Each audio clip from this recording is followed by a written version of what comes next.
Hello दोस्तों, आज हम बात करेंगे ऐसे एक ज्योतिर्लिंग की जिनके दर्शन मात्र से ही सारे पाप मिट जाते हैं। जी हाँ, आज हम बात करेंगे सोमनाथ ज्योतिर्लिंग की। गुजरात में स्थित सोमनाथ मंदिर देश के 12 ज्योतिर्लिंगों में से एक है। कहा जाता है कि सोमनाथ ज्योतिर्लिंग भगवान शिव का प्रथम ज्योतिर्लिंग है। मान्यता है कि इस मंदिर की स्थापना चंद्रदेव ने कई देवताओं के साथ मिलकर की थी।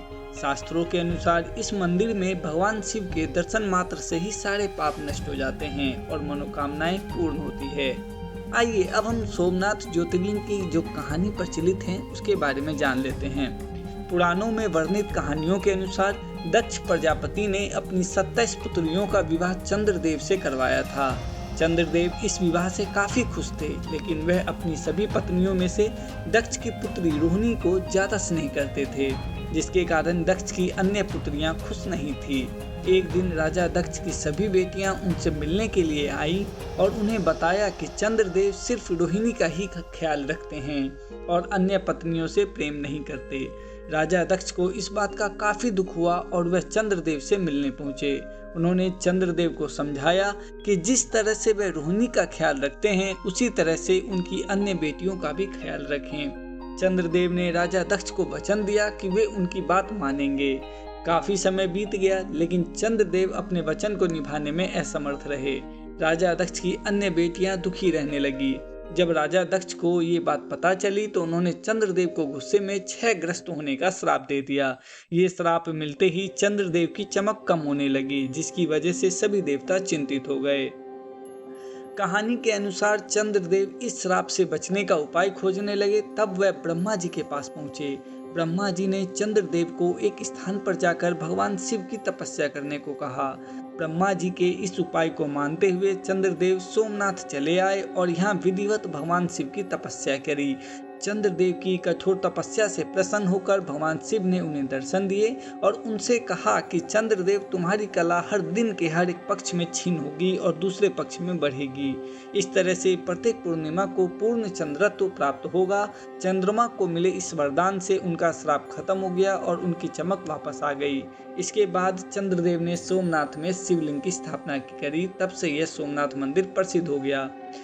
सोमनाथ मंदिर पर कई बार विदेशी आक्रांताओं ने आक्रमण किया। कहते हैं कि सोमनाथ के मंदिर में शिवलिंग हवा में स्थित था। यह एक कौतूहल का विषय भी जरूर है। जानकारों के अनुसार यह वास्तुकला का एक नायाब नमूना था। इसका शिवलिंग चुंबक की शक्ति से हवा में ही स्थित था। कहते हैं कि महमूद गजनबी इसे देखकर हतप्रभ रह गया था। सर्वप्रथम इस मंदिर के उल्लेखानुसार ईसा के पूर्व में यह अस्तित्व में था। इसी जगह पर द्वितीय बार मंदिर का पुनर्निर्माण 649 ईस्वी में वल्लभी के मैत्रिक राजाओं ने किया। पहली बार इस मंदिर को 725 ईस्वी में सिंध के मुस्लिम सूबेदार अल जुनैद ने तुड़वा दिया था। फिर प्रतिहार राजा नागभट्ट ने 815 ईस्वी में इसका पुनर्निर्माण करवाया। इसके बाद महमूद गजनबी ने सन 1024 में कुछ 5000 साथियों के साथ सोमनाथ मंदिर पर हमला कर दिया और उसकी संपत्ति लूट ली और उसे नष्ट भी कर दिया। तब मंदिर की रक्षा के लिए निहत्थे हजारों लोग मारे गए थे। ये वे लोग थे जो पूजा कर रहे थे या मंदिर के अंदर दर्शन लाभ ले रहे थे, और जो गांव के लोग मंदिर की रक्षा के लिए निहत्थे ही दौड़ पड़े थे। महमूद के मंदिर तोड़ने और लूटने के बाद गुजरात के राजा भीमदेव और मालवा के राजा भोज ने इसका पुनर्निर्माण करवाया।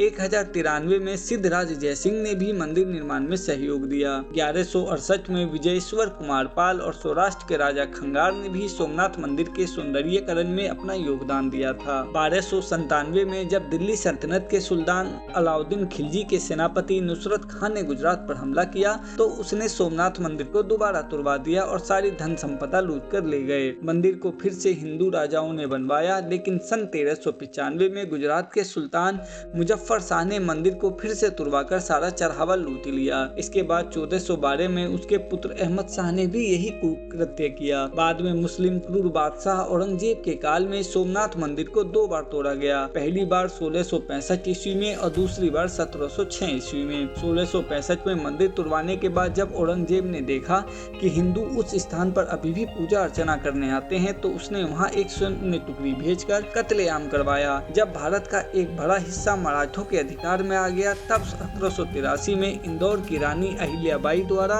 मूल मंदिर में कुछ ही दूरी पर पूजा अर्चना के लिए सोमनाथ मंदिर का एक और मंदिर बनवाया गया। भारत की आजादी के बाद सरदार वल्लभ भाई पटेल ने समुद्र का जल लेकर नए मंदिर के निर्माण का संकल्प लिया। उनके संकल्प के बाद 1950 में मंदिर का पुनर्निर्माण हुआ। 6 बार टूटने के बाद 7वीं बार इस मंदिर को कैलाश महामेरु प्रसाद शैली में बनाया गया। इसके निर्माण कार्य से सरदार वल्लभ भाई पटेल भी जुड़े रह चुके हैं। इस समय जो मंदिर खड़ा है उसे भारत के गृह मंत्री सरदार वल्लभ भाई पटेल ने बनवाया है और 1 दिसंबर 1995 को भारत के राष्ट्रपति शंकर दयाल शर्मा ने इसे राष्ट्र को समर्पित कर दिया। ये थी हमारी सोमनाथ ज्योतिर्लिंग की प्रसिद्ध कहानी। लेकिन आपको हम ये बात बता दें कि जिन्होंने भी सोमनाथ मंदिर को लूटने की कोशिश करी उनकी बड़ी ही दर्दनाक मौत हुई है और उनके पूरे वंश का ही सर्वनाश हो गया। चाहे वो मोहम्मद गजनबी हो चाहे वो औरंगजेब हो, जितने भी विदेशी आक्रांताओं ने मंदिर पर बुरी नजर रखी उन सब का भला नहीं हुआ। यदि आपको ये वीडियो अच्छी लगी हो और जानकारी अच्छी लगी हो तो कमेंट सेक्शन में हर हर महादेव जरूर लिखें और वीडियो को लाइक करके शेयर जरूर करें। जय हिंद, जय भारत।